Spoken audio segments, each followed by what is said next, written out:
So hey guys, welcome to my channel. Today I'm talking Gruul Aggro in standard. Um, so here's my list. Today I'm gonna do a bit of a different video. I'm going to show my list, talk about my card choices, and then I'll talk a bit about the archetype and other options, which I usually don't mention, but I prepared this time. So let's go through it. So firstly, this deck is almost 1 and 2 drops exclusively. You wanna basically play the best early game possible and finish the game as fast as possible. So cards you should include almost for sure in any deck are 4 Artfire Heroes, 4 Monastery Swift Spears, because these are like best 1 drops. Swift Spear, actually, there are options to it. You don't need to play for Swift Spears. You can actually play Cacophony Scamp, which is also another 1 drop that is very common. Um, and there are more 1 drops that are playable. I'll talk about them after uh, on the options section. Then we have Shock, which is basically our cheap creature removal, which is amazing on mirror matches. And you can also not play these or play these in the sideboard, but I like it because it can both go to creatures or go to face, which some of the removal that you see in other deck lists doesn't. Um, then I'm playing 4 Audacity, 4 Snake Skin Veil. I'm playing 3 Emberheart Challenger, 3 Slickshot Show Off, and let me talk about this a little bit. I think you should play 4 of Emberheart Challenger. I just didn't have the resources to craft another one. So I played another Slickshot instead because I have them. I have the 4 of them. Manifold Mouse, you can play 4. I'm choosing to just play 2. Firstly, because I don't have the other 2, and secondly, because I think um, you don't have enough mice to make these really, really good. Um, yes, it is a mice on itself, but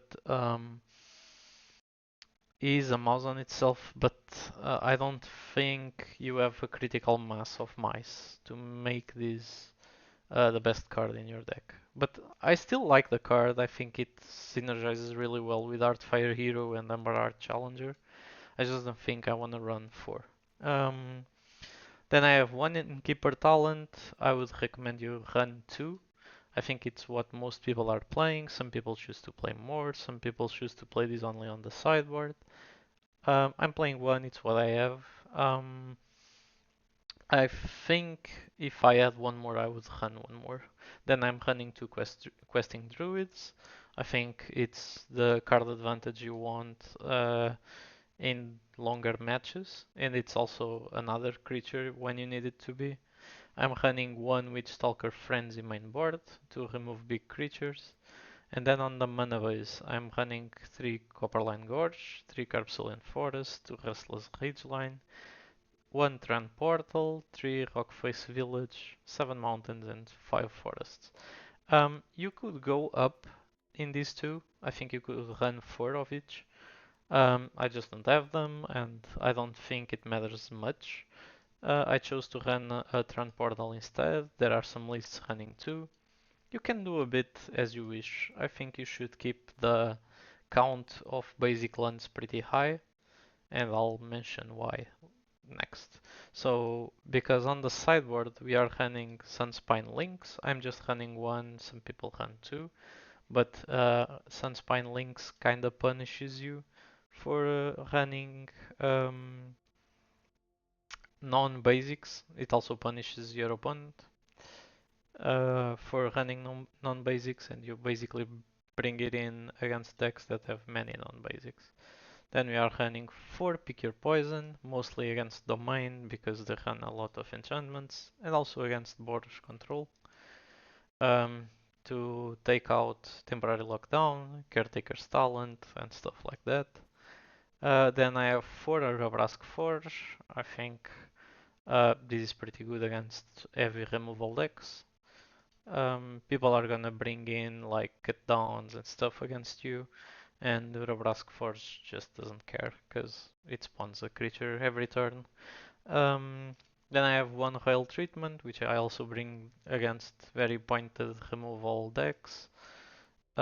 Which is it's basically your fifth Snakeskin Veil. Um, then I'm running 3 Obliterating Bolt, 1 Tranquil Frillback, which I also bring against enchantment heavy decks, and second Witchstalker Frenzy, which I bring against shouldered decks and stuff that you can't get through with just shock.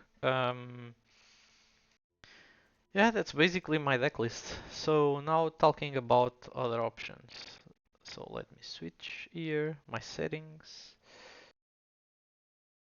Okay, so Rail Treatment is also played mainboard as an option in this deck. I've seen people run 4, I've seen people run 2 or 3. I think the card is really good. I'm just choosing it to run on the sideboard. I think Snakeskin Veil is a bit better. You can also run Tivar something. I forgot the name now, but I think that card is also pretty good. Um, Next, I was talking about uh, the one drops. So you can run Cacophony Scamp. I think this synergizes pretty well with Snakeskin Veil because you can proliferate the counters and the counters on your Artfire hero also.